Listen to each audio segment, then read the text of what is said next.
Em nome do Pai, do Filho e do Espírito Santo. Amém. Inspirai, ó Senhor, as nossas ações e ajudai-nos a realizá-las, para que em vós comece e para vós termine tudo aquilo que fizermos por Cristo, Senhor nosso. Amém. Santa Maria, Mãe de Deus, rogai por nós. Em nome do Pai, e do Filho e do Espírito Santo. Amém. Muito bem, uma alegria estarmos juntos nessa primeira semana do mês de novembro, mês que nós dedicamos às almas do purgatório. E eu gostaria exatamente de falar a respeito disso, sobre as almas do purgatório e o nosso dever, a nossa caridade para com elas, de ajudá-las no seu estado de necessidade. Por que é necessário um programa sobre esse assunto, sobre essa coisa das almas do purgatório? Bom, a primeira coisa é o seguinte, infelizmente nós estamos num tempo em que as pessoas não creem mais no purgatório, apesar de ser um dogma de fé, né? Em muitas escolas de teologia por aí, se diz, o purgatório é uma invenção medieval. Simplesmente porque, já que o termo, a palavra purgatório apareceu na Idade Média, no século XII, então pronto, foi na Idade Média que o purgatório foi inventado, né? E, no entanto, nada mais distante da realidade. O purgatório não é uma invenção medieval, é uma realidade que está na Igreja desde sempre, desde os primeiros séculos, para não falar do Antigo Testamento, da citação, né, famosa citação do livro de Macabeus. Mas eu não vou ficar aqui fazendo um programa para provar a existência do purgatório. Acho que nos levaria muito tempo. Para nós basta simplesmente dizer o seguinte: vários concílios ecumênicos, né, afirmaram dogmaticamente, portanto infalivelmente, que o purgatório existe. É o concílio de Lyon, o concílio de Florença, mas mais clássico e famoso, o concílio de Trento. Então, se você pegar o Denzinger-Hühnermann, que é o compêndio das definições dogmáticas, no número 1820, está lá escrito com toda a clareza do mundo, não é? Que a Igreja crê na existência do purgatório. E o concílio nota que lá no número anterior, 1580, do mesmo concílio de Trento, está lá um anátema. Quem não crê na existência do purgatório, anátema sit. Então a coisa é definitiva. É dogmática, não é alternativa. Não é assim, eu sou católico, mas não creio no purgatório. Não tem isso. Se você é católico, você tem que crer. Eu creio em tudo que crê e ensina a Santa Igreja Católica. Então, dito isto, né, que está no Catecismo da Igreja Católica, promulgado por João Paulo II, está nos ensinamentos papais de João Paulo II, Bento XVI, na Spe Salvi, fala, né, longamente do purgatório, nos recordando que é uma grande esperança para nós o purgatório. Bom, uma vez que está provado que a coisa é católica, é só de se esperar que alguns professores criem juízo e parem de ensinar opiniões, né? Para dizer pouco, esdrúxulas, né? Que estão completamente fora da fé da Igreja. Então, assim, eu não quero ser assim inquisidor, não é isso, mas a Igreja crê no purgatório. E nesse mesmo número do Concílio de Trento que eu acabei de citar, ele diz assim, olha, não se deve, porém, pregar para os fiéis a respeito de coisas muito sutis do purgatório, coisas assim muito difíceis de compreender e, sobretudo, não alimentar o imaginário dos fiéis com superstições, coisas assim menos certas teologicamente, né? Então, é claro, existem muitos livros, assim, só na nossa biblioteca aqui tem vários livrinhos populares aí sobre o purgatório. O pessoal gosta muito de ler a respeito desse tema. Eu vou citar alguns deles, vou falar de alguns deles, mas o importante é a gente entender que a gente precisa ter uma serenidade com relação ao purgatório, que é uma realidade para a nossa salvação. Vamos colocar então as nossas ideias claras, né, com relação ao purgatório. Primeiro equívoco que a gente tem que tirar da cabeça das pessoas, que é um equívoco que foi introduzido por ignorância e também é repetido muitas vezes por protestantes, que a Igreja Católica crê que depois da morte existem 3 destinos: o inferno, onde as pessoas estão condenadas, o céu, onde as pessoas estão salvas, e um estágio de indecisão, chamado purgatório. Isso é uma opinião completamente errada, não é isso que a Igreja ensina. Não há nada de indeciso com relação ao purgatório. A Igreja Católica crê firmemente que depois da morte, ou seja, na hora da morte, seja isso quando for a tal da hora da morte, é quando param os batimentos cardíacos, é quando o cérebro para de funcionar, é alguns minutos depois, minutos antes, nós não sabemos quando é a hora da morte, mas tem uma hora que é a morte. Então, na hora da morte, tá, a pessoa é então condenada eternamente para o inferno ou salva eternamente. Aquelas experiências de morte próxima, Near Death Experience, elas são o que o nome diz, experiência de morte próxima, ou seja, essas pessoas teologicamente não morreram. Elas entraram num processo que levaria à morte, mas voltam. Não é? Ou seja, elas não morreram de fato. Entraram no processo de morte. Experiência de morte próxima. Então não adianta a gente ficar aqui fazendo especulações a respeito de como é do outro lado. O que nós temos é a revelação divina. Nós temos a fé da Igreja, que nos diz que nesta vida aqui é que nós temos que decidir o nosso destino eterno. Né? Nosso destino eterno, ele é definido antes da morte. Seja lá quando aconteça essa tal de morte. Em que momento que acontece. A morte além da qual não tem mais volta. Né? Então é decidido aqui. Se você quer decidir com relação à salvação, o negócio é aqui. Não tem nenhuma decisão para ser tomada do outro lado. Do outro lado não se decide nada. Tá? Por exemplo, o caso que eu já citei várias vezes, de São João Maria Vianney, que ia atender confissões, estava uma fila de pessoas esperando no confessionário. Ele passa na direção do confessionário, para na frente de uma mulher, fica em silêncio uns momentos, olhando para ela e diz: minha filha, não desespere. Houve tempo entre a ponte e a água. É que o marido dela tinha cometido suicídio, tinha se jogado da ponte. Então São Maria Vianney diz que o marido dela se salvou, porque houve tempo entre a ponte e a água, ou seja, é uma linguagem simbólica para dizer, houve tempo entre a decisão de pular da ponte e a morte verdadeira. Ou seja, aquele período ali em que ele estava caminhando para a morte, ele se arrependeu. Né? Então, certamente fez um ato de contrição perfeita e pronto, foi salvo. Tá? Agora, atenção, não estou dizendo isso para não sermos presunçosos e achar que no momento da nossa morte nós vamos todos ter um ato de contrição perfeita, né? Não. Eu só estou dizendo que esta é a doutrina da Igreja. Após a morte não há mais nenhuma decisão a ser tomada. Morreu, dali para frente, não tem mais. Ou você está eternamente condenado, ou você está eternamente salvo. São essas duas opções. Esse eternamente salvo é que as pessoas se confundem. Eternamente salvo não quer dizer que você vai para o céu.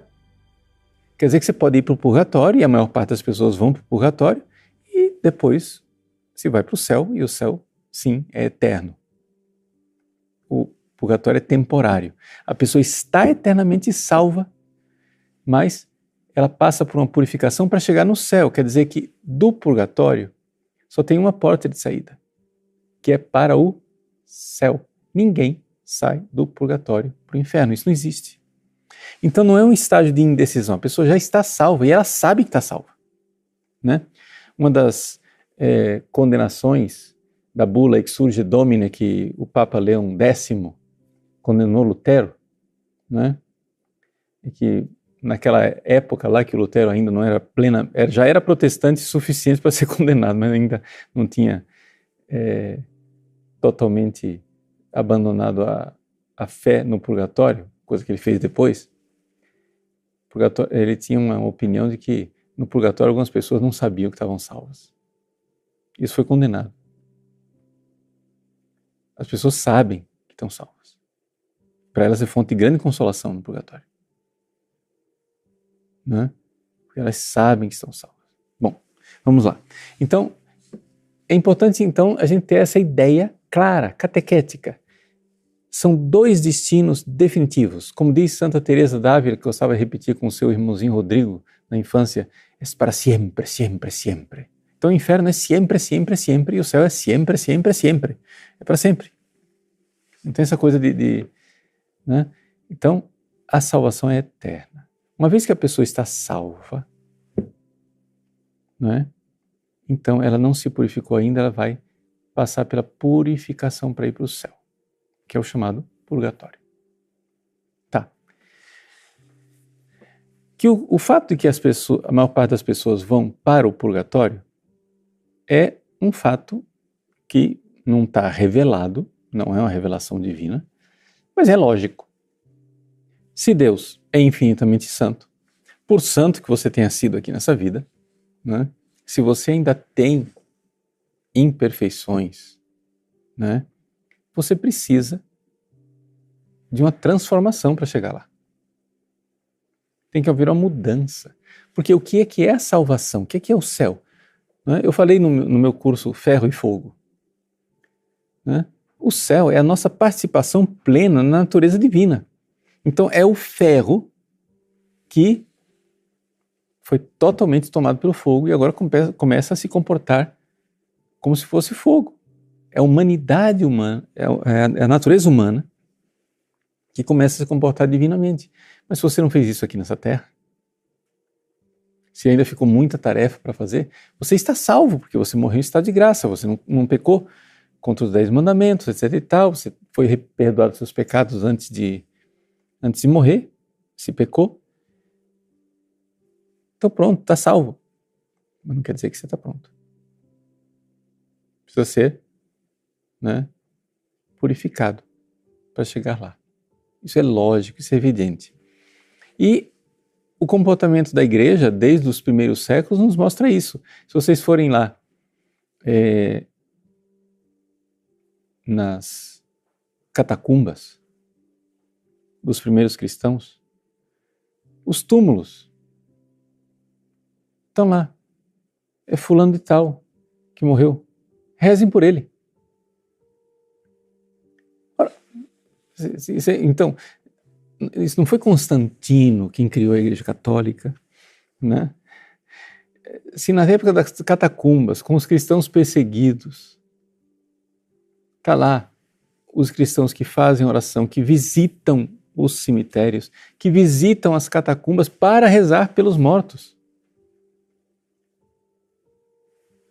É evidente que a igreja não ficou católica depois, ela nasceu católica. Então, se reza pelos mortos é porque tem alguma coisa que eu posso fazer por ele. É um morto que já está salvo, mas ainda não está purificado. Então, a gente precisa ter muito claramente essa fé, porque se eu não creio, eu não tenho depois caridade. Ou seja, se eu não creio, depois eu não vou agir amorosamente e caridosamente para com as almas do purgatório. Então vamos procurar entender um pouco, né, o que é, qual é a natureza do purgatório, o que é que as pessoas vivem no purgatório, né? Existem coisas assim, a igreja durante muitos séculos não refletiu muito sobre exatamente o que acontece no purgatório, com detalhes, etc, etc. Santo Tomás de Aquino, né, a Suma Teológica, se pegar o suplemento, né, se fala um pouco dessa coisa do fogo do inferno, etc e tal, isso, aquilo, mas não tem muita clareza sobre as questões do purgatório, como se tem a clareza do céu e do inferno, né? A primeira vez que se tentou falar do purgatório de forma um pouco mais elaborada foi de forma poética, portanto não é nenhuma revelação divina, não é nenhuma visão, nenhuma revelação privada. Foi o Dante Alighieri, na sua famosa Divina Commedia, né? A Divina Commedia são 3 partes, vocês sabem: inferno, purgatório e céu. E no primeiro canto, em que ele fala do purgatório, ele começa dizendo assim, né? Que ele deixou para trás o mar cruel, que é o inferno, né? Que lascia dietro a sé mar sì crudele. Aí ele diz, né, no 4º verso: e canterò di quel secondo regno. E eu então vou cantar aquele segundo reino, dove l'umano spirito si purga, onde o espírito humano se purifica, se purga. Purgatório é purificar, purga. E di salire al cielo diventa degno. E se torna digno de subir ao céu, né? Então é interessante que Dante, ele coloca... Gente, isso não é revelação divina, isso é um poeta, tá? Mas é um poeta que raciocina. Então ele coloca o purgatório assim, como uma montanha. Ou seja, o inferno é um abismo. O purgatório é uma montanha que você vai subindo para chegar no céu. E então, no topo da montanha está o chamado paraíso terrestre. É um símbolo poético para dizer que quando a pessoa chega no final, ela agora já está no estado de inocência de Adão e Eva, no paraíso terrestre. O Dante, ele inventa até um antepurgatório, que é o lugar onde as almas negligentes ficam, porque até mesmo para entrar no purgatório elas demoram, né? Elas são tão preguiçosas que para entrar no purgatório demoram. Ali também estão as pessoas que morreram excomungadas e etc. Bom, aí ele vai e divide o purgatório em 7 estágios, conforme os 7 pecados capitais. Começando do mais grave, que é a soberba. Então ele coloca lá a punição dos soberbos, né? No purgatório é carregar pedras pesadas nas costas, esmagados ali, para serem humildes, né? Para se rebaixar humildemente. E eles têm que meditar e contemplar imagens da humildade, como é Nossa Senhora na hora da anunciação, eis aqui a serva do Senhor, etc. Então, contemplando aquilo, eles vão superando. Aí, antes de entrar no purgatório, Dante, um anjo, foi lá e marcou 7 P's na testa dele, que são os 7 pecados capitais. É tudo poesia, tá, gente? E então, quando sai do primeiro círculo do purgatório, então, o anjo vai lá e apaga o primeiro P, que é o da soberba, e então ele ouve a bem-aventurança. Bem-aventurados os pobres de espírito, porque deles é o reino dos céus. Pum. Aí passa para o segundo estágio. É tudo poesia, né? Aí vem a inveja. Aí os invejosos, ao invés de carregar pedras, eles têm os olhos costurados, né? Porque o olhar deles era um olhar invejoso. E assim vai. É tudo poesia, mas baseado nos... Mas tem uma coisa a respeito da Divina Comédia que vale a pena a gente colocar, que não é só curiosidade cultural, mas é espiritual mesmo, que o Dante vê que, no fundo, o purgatório é uma correção no amor. Ou seja, essas pessoas, elas tinham um defeito no amor delas. Então, os 3 primeiros pecados capitais que ele coloca, a soberba, a inveja e a ira, é realmente falta de amor. Aí vem a assídia ou a preguiça, que é um amor fraco. E aí depois vem o amor desviado, ou seja, amor excessivo pelas coisas criadas, que é a gula, a luxúria e a avareza, né? Na verdade é avareza, gula e luxúria, nessa ordem. Bom, então isso nos leva a refletir o que é o purgatório. Gente, o purgatório, a gente vai para o purgatório porque não amou o suficiente. Entende? Nós tivemos defeitos no nosso amor e Deus é amor infinito. E isso é uma das coisas que os protestantes têm dificuldade de entender. Exatamente porque essa insistência que eles fazem da fé contra as obras, no fundo, é um problema que eles têm de entender o amor. Obra é amor.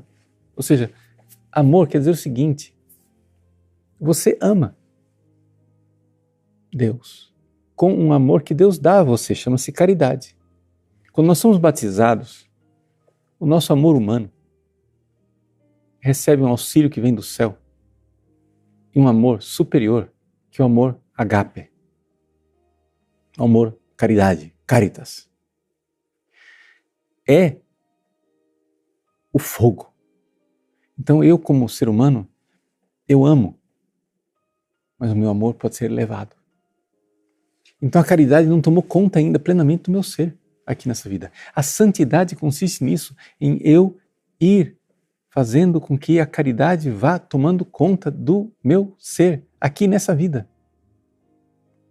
Mas se eu sou preguiçoso com relação à caridade, ou eu omito a caridade, não é? Ou eu uso o meu amor desordenado para as coisas criadas, eu preciso consertar isso. Tem um defeito no motor, tem um defeito principal. Você vai entrar no céu para quê? Né? O Lutero e os protestantes, eles têm uma ideia: eu vou entrar no céu para ser feliz. Sim, mas o que é que faz você feliz? O que faz você feliz é amar. Participar da caridade divina. Contemplar Deus e amá-lo como Ele é. Com o auxílio da graça. Então, veja lá, como é possível eu, com um coração todo defeituoso, simplesmente disfarçado pela fé, como Lutero coloca, entrar no céu? Que felicidade vai ser essa, se não consigo amar? Então, nós católicos cremos na santidade, ou seja, cremos que nós seres humanos somos chamados a mudar a nossa natureza para começar a participar da vida divina e começar a amar como Deus amou. E isso deve nos fazer refletir da estupidez que é nós termos preguiça de amar aqui na Terra. Então, como é o purgatório, né? Pessoal, estou passando aqui para recordar você que é agora a melhor oportunidade do ano de você se tornar aluno do site padrepauloricardo.org. Você que me segue nas mídias, que ouve a homilia, você que está vendo aí os feeds do Padre Paulo Ricardo, saiba que existe um site, o site padrepauloricardo.org. Nós estamos há 19 anos com esse site e são mais de 50 cursos de oração, história da igreja, teologia, filosofia, problemas, psicologia e tantas outras coisas que você pode se enriquecer e ser nosso aluno. São as melhores oportunidades para você se tornar aluno do site padrepauloricardo.org. A partir do dia 10 de novembro vão ser liberados os descontos, que são descontos regressivos. Quer dizer o seguinte: quanto mais você esperar, menor o desconto. Então, se prepare aí, é a oportunidade do ano a partir do dia 10 de novembro. Estou aguardando você.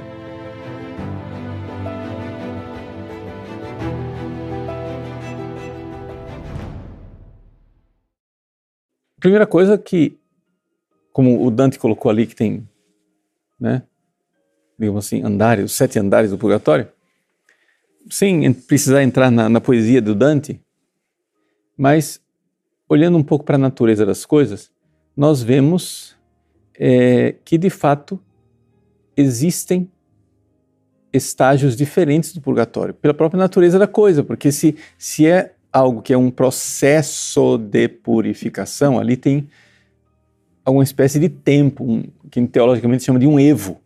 É um evo. O purgatório tem um tempo, porque tem antes e tem depois.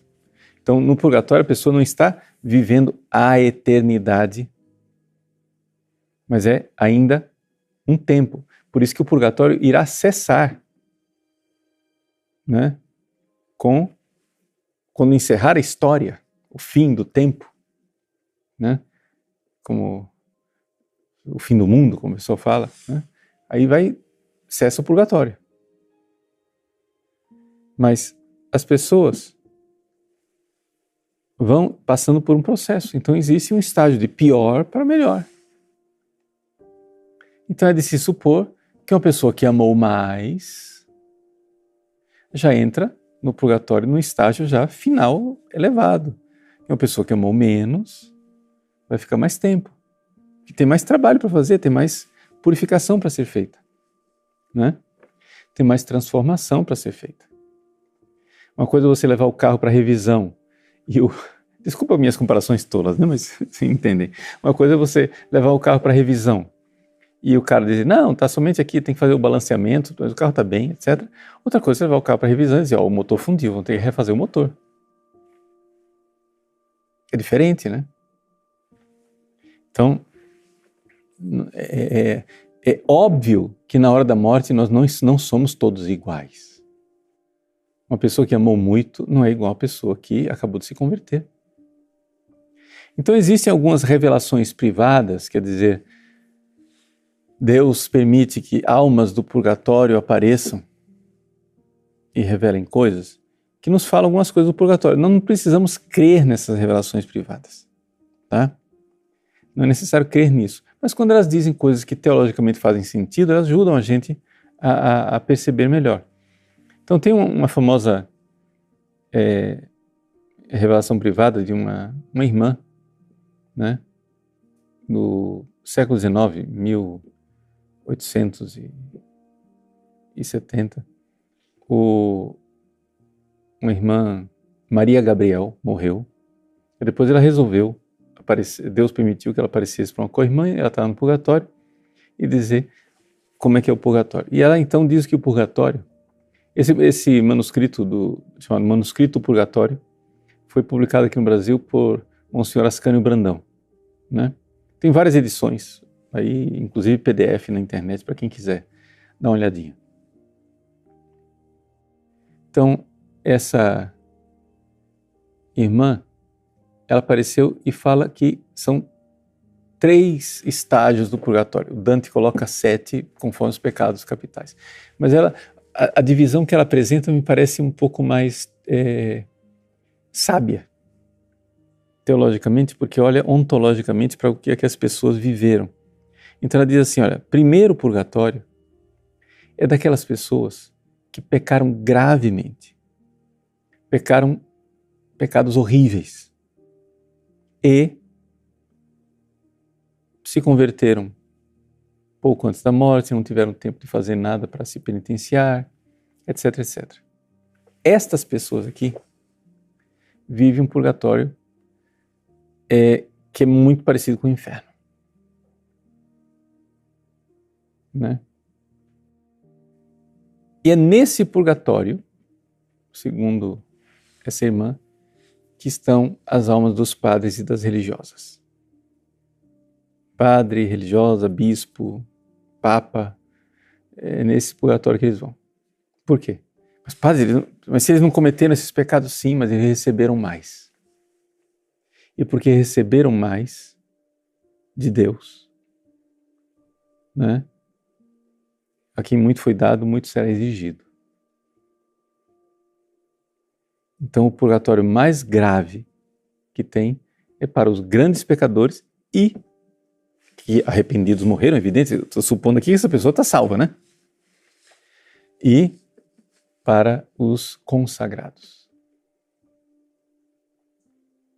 Depois, se você for olhar, isso aqui então são as pessoas que morreram muito no início do seu processo espiritual e padres e religiosos, etc., tal, que não foram generosos, mesquinhos, né? Preguiçosos no amor, vamos dizer essa palavra. Depois, no segundo estágio, estão aqueles católicos que foram devotos, mas eram católicos medíocres. Fizeram alguma coisa, não é que não fizeram nada. Fizeram algo. Não cometeram grandes crimes, grandes pecados, etc. Viveram, porém, uma vida muito, digamos assim, fazendo pouco caso dos pecados veniais. Né? Então é evidente. Esse é se você for olhar no progresso espiritual, na teologia da perfeição, isso é um outro estágio também. É a pessoa que já fez alguma coisa, né? Já se decidiu pela vida espiritual, está lutando, né? Não somente largou os pecados mortais, mas resolveu ter uma vida um pouco melhor, mas não combate suficientemente os pecados veniais. E o último estágio, a terceira qualidade, são aquelas pessoas que nessa vida aqui foram realmente santas, mas que não foram tão santas a ponto de estarem completamente transformadas.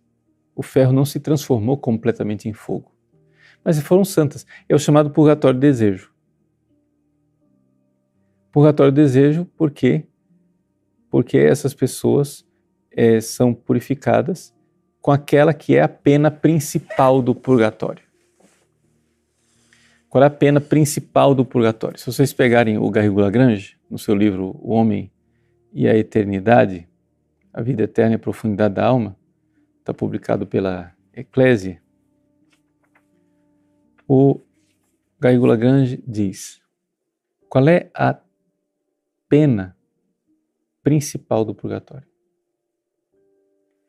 É o fato de que a pessoa sabe que está salva e não chega à visão beatífica. Esse desejo de ver Deus é tão doloroso que isso é uma verdadeira pena, uma verdadeira purgação. É a pena principal do purgatório. Por quê? Deixa eu ler para vocês, página 194, ele diz assim: sofre-se com efeito tanto mais pela privação de um bem quanto mais o desejamos. Ora, a alma justa, separada do seu corpo, tem um desejo intensíssimo do sumo bem. Isto por duas razões. Aí ele coloca claramente que, primeiro, você não tem mais o corpo atrapalhando. Então a alma está livre para ver todo o desejo que ela tem de Deus. Ela é uma alma salva, é uma alma que ama Deus. Ela tem caridade nela. Né? Ora, qualquer um que ama, está longe da pessoa amada, sabe o que é a dor da distância. Agora imagine, né, o que é uma alma sem o corpo para atrapalhar, vendo claramente todo o desejo que ela tem de Deus e não podendo chegar lá.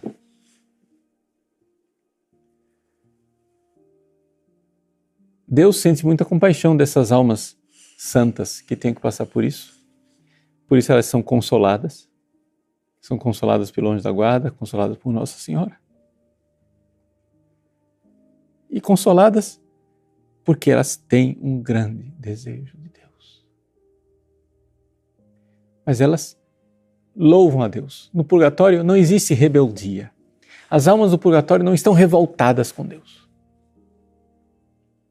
Elas são humildes e sabem que o que elas estão vivendo, elas merecem. Por isso elas louvam a Deus, que as está purificando. É doloroso, é tremendo, mas existe louvor, existe total entrega, um abandono tranquilo. Quem sabe que Deus é infinitamente amoroso, porque o purgatório é uma expressão do amor divino, de um Pai de amor que nos quer diferentes. Não seria amor nenhum de Deus que Ele dissesse assim: ah, tá bom, vocês são uns egoístas sem vergonhas, eu vou deixar vocês do jeito que são e vamos passar para a eternidade desse jeito. Gente, seria horrível isso. Não. É amor. Todo pai amoroso quer que o filho seja melhor. Então, o purgatório, ele faz com que a pessoa passe para esse estágio melhor. Agora, existe a outra pena do purgatório, que é a chamada pena dos sentidos, que é muito... Não vou gastar muito tempo aqui falando, mas seria a pena dos sentidos, né, chamado fogo do purgatório. Né? O fogo do purgatório, que é uma forma de Deus fazer a pessoa pagar a culpa temporal, mas não é a pena principal do purgatório. A pena principal do purgatório é essa realidade de desejar Deus, e é isso que dilacera, digamos assim, a alma no purgatório. Bom, o que acontece é que, qual é a natureza desse fogo? Nós não sabemos muito. Os teólogos falam, alguns, é muito controvertido, esse fogo é o fogo do inferno, é o mesmo fogo do inferno, etc. Não sei qual é, mas para pegar uma outra revelação privada de Santa Catarina de Gênova. Santa Catarina de Gênova foi uma santa que viveu, evidentemente em Gênova, era uma mulher casada, viveu na época do descobrimento do Brasil. Nasceu um pouco antes do Brasil ser descoberto, morreu um pouco depois.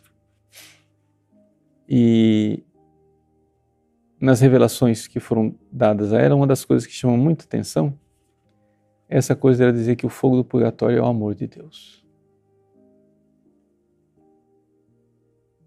Ou seja, é amor que purifica. Né? Não é a visão, digamos assim, teológica, escolástica, clássica, mas é sempre, como é teologia, é debatível, pode ser debatido, e eu acho assim muito, assim, inspirador essa realidade de que o purgatório é realmente uma expressão do amor de Deus. Uma expressão do amor de Deus para conosco. É um fogo, sim, é tremendo, sim, mas é fogo de amor. Porque Ele ama essas almas, porque vê nelas, né, algo do seu Filho Jesus. Eles não são almas plenamente configuradas a Jesus, mas têm algo do seu Filho Jesus. Por quê? Porque morreram em estado de graça. Então, ali está Jesus. Né? Um livrinho interessante para aqueles que queiram ter uma leitura sobre o purgatório é esse livro do padre Frederick William Faber, O Purgatório, publicado pela Eclésia. É um livrinho. O padre Faber, ele era assim muito didático, um jeito poético de escrever, etc, etc. E é muito interessante, não é, digamos assim, tão exato teologicamente como o Garrigou, que eu acabei de citar, mas para aqueles que queiram uma pequena iniciação, que seja teológica e pastoral, não somente, não ficar nas revelações místicas, que a gente não sabe se tem fundamento, e nem nos grandes tratados de teologia, como Garrigou. Tem esse livro do padre William Faber, que está aí à disposição para aqueles que quiserem. Bom, vamos passar agora para a tarefa de casa. Ou seja, se nós estamos falando de purgatório, nós precisamos falar o que é que eu tenho que fazer. O que fazer? Porque as almas do purgatório podem ser ajudadas por nós. Nós dizemos, quando professamos a nossa fé, né? Creio na comunhão dos santos. Comunhão dos santos quer dizer o seguinte: existe uma relação entre nós que estamos aqui na Terra, os santos que estão no purgatório e os santos que estão no céu. É uma realidade de ligação de um só corpo, porque Cristo tem um só corpo. A igreja, que é o corpo de Cristo, é uma só realidade, a igreja aqui na Terra, no purgatório e no céu. Então, o que é que nós podemos fazer pelas almas que estão no purgatório? Vou pegar aqui a listinha feita pelo padre Antônio Royo Marim, no seu livro Teologia de la Salvación, né? Simplesmente para ter um roteiro, coisas que vocês já sabem, mas a finalidade desse programa é exatamente firmar a fé de vocês na existência do purgatório e vamos exercer a caridade. Uma vez que eu tenho fé, a caridade precisa entrar em ação, né? E o que é interessante é que você, esquecido de você,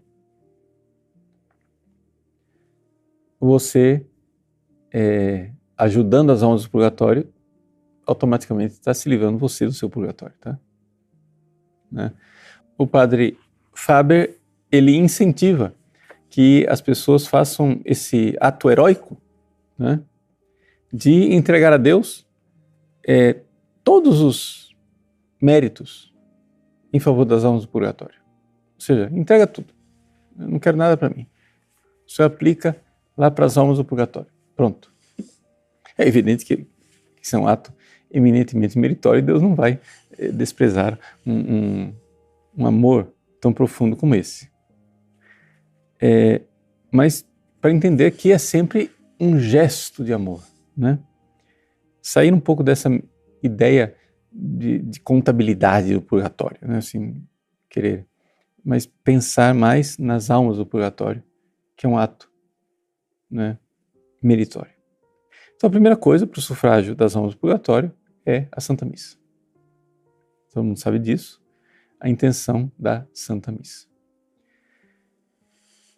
O sacrifício de Cristo na cruz tem um valor infinito, não é?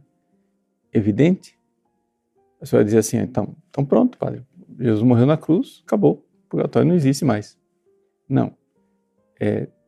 Tem um valor infinito, mas Deus quer que nós ajudemos as almas do purgatório, nós oferecendo a missa. Então o esforço, né, de oferecer a Santa Missa, que é uma obra meritória, unida ao sacrifício de Cristo na cruz. Então o valor das santas missas aplicadas pelas almas do purgatório, né? O Papa Francisco emitiu um documento, já no final do pontificado, a respeito das intenções de missa, né, que as pessoas podem oferecer. É importante recordar que nessa coisa de intenção de missa, tá? Por tradição, o fiel se une ao sacerdote, oferecendo um valor, né, para o sustentamento do clero como obra meritória pela alma do purgatório, né? Então, o padre faz a obra principal, que é o oferecimento da missa. Mas o fiel se une ao padre oferecendo um valor, tá? É evidente que o padre pode fazer isso de graça. Não é esse o problema. Só estou dizendo que existem normas da igreja, e sobretudo a igreja colocou normas canônicas muito claras para que não houvesse abuso com relação a essas coisas, porque é muito fácil quando entra dinheiro no meio, né, o perigo de abuso, né? E essas normas foram promulgadas recentemente pelo Papa Francisco. Segundo, a Sagrada Comunhão. Você pode oferecer a comunhão que você faz pela alma do purgatório, né? Se você oferece para uma alma, padre, mas e se já estiver no céu? Já estiver no céu, Deus usa para uma outra alma, né? E se estiver no inferno? Deus usa para uma outra alma, né? Então coloque, quem é consagrado a Nossa Senhora sabe muito bem como fazer. Quem é consagrado pelo método de São Luís, entrega tudo na mão dela e ela que sabe, né? Mas isso não nos isenta de nós exercermos a caridade, chegar a dizer, não, colocar para Nossa Senhora, olha, a Senhora quem sabe, mas tal alma, porque é um ato de caridade exercida, real, por mim. Terceiro ponto, a oração, sobretudo a oração do Santo Terço, Santo Rosário. Tem várias aparições, né, revelações privadas, que falam da eficácia do Rosário para as almas do purgatório, né? Quarto, penitências e mortificações. Penitências e mortificações quer dizer o seguinte, você pode espontaneamente se unir aos sofrimentos de Cristo com alguma penitência, alguma coisa, isso é um ato meritório, e aplicar o fruto disso para as almas do purgatório. Quinto, as esmolas, o ato de caridade de ajudar as pessoas necessitadas, colocando como intenção as almas do purgatório. Sexto, as indulgências. E aqui vem a questão mais principal, mais debatida, né, que as pessoas querem mais saber, como receber indulgência, etc, etc. Indulgências tem muitas durante o ano, né? Agora, no início do mês de novembro, a igreja faz uma indulgência plenária para as pessoas que visitam o cemitério do dia 1º de novembro ao dia 8 de novembro. Eu estou fazendo esse programa aqui já no finalzinho desse período. Mas estou fazendo exatamente para dizer para as pessoas, mas não parem. Como assim, padre? Vai parar o dia 8. Sim, para dia 8 a indulgência de visita ao cemitério. Mas você tem obras indulgenciadas. Quando você, por exemplo, reza o terço em família. Rezar o terço em família é uma obra indulgenciada. Mas não somente em família, em associações, em comunidade religiosa, pessoas se unem para rezar o terço, isso é indulgenciado, não é? Se você reza o terço na igreja, ao invés de rezar em casa, isso é indulgenciado. Então, com indulgência plenária. Isso quer dizer que se você se confessou recentemente, você comunga e reza pelo Papa, você tem indulgência plenária com um terço. Olha que coisa. Né? E você pode fazer isso o ano inteiro. Leitura da Sagrada Escritura por meia hora. Indulgência plenária. Adoração ao Santíssimo por meia hora. Indulgência plenária. Nas condições habituais, que são o quê? Confissão recente, comunhão e oração pelo Papa. Então, essas coisas todas podem ser aplicadas, mas não tem só as indulgências plenárias, tem as indulgências parciais também, né? As concessões gerais da igreja para indulgências parciais são coisas que as pessoas não sabem. Mas, por exemplo, aí não precisa de comunhão, confissão e oração pelo Papa, é simplesmente aquele ato que já tem indulgência parcial, que é proporcionado ao ato de amor que você realiza. Quando você, por exemplo, durante o dia, eleva a sua alma a Deus, no meio dos seus afazeres diários. Isso é indulgenciado pela igreja. Quando você eleva, se une a Deus diante daquilo que você está fazendo.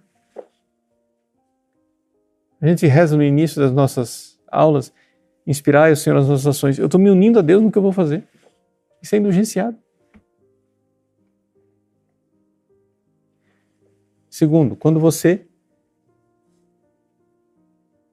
oferece a Deus um bem, uma mortificação, um bem, uma coisa boa, lícita. Aí eu posso comer um doce, eu posso tomar um café. Né? É uma mortificação. Sei lá, eu estou com sede. Estou com sede e vou beber. Não, eu vou esperar. Esperar 10 minutos. Vou deixar essa sede aqui ficar curtindo 10 minutos. Daqui a pouco eu bebo. Né? É uma mortificação simples. Em honra a Cristo que na cruz disse, tenho sede. Quando você faz essas mortificações, isso é indulgenciado. Quando você faz o bem aos pobres, as pessoas necessitadas, isso é indulgenciado. Ou seja, não é só a esmola em si, que em si já tem um valor. A igreja agrega um valor de indulgência àquilo. Você pode aplicar pelos mortos. Pode servir para você também, né? Mas pode aplicar pelos mortos. E quarta concessão geral é quando você dá testemunho da fé.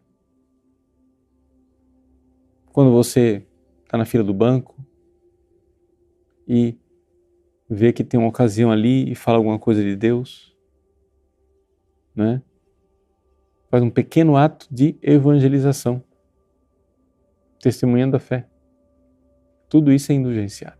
Essas coisas têm valor em si, porque são caridade, são amor, mas a igreja quer usar os tesouros do amor de Cristo. Então, lembrar que o que são as indulgências? A indulgência é o seguinte, gente, o amor é a moeda corrente no céu. Está entendendo? Não é o dólar, não é o euro, não é o Bitcoin. A moeda corrente no céu é o amor. Ou seja, o ato de amor tem um valor.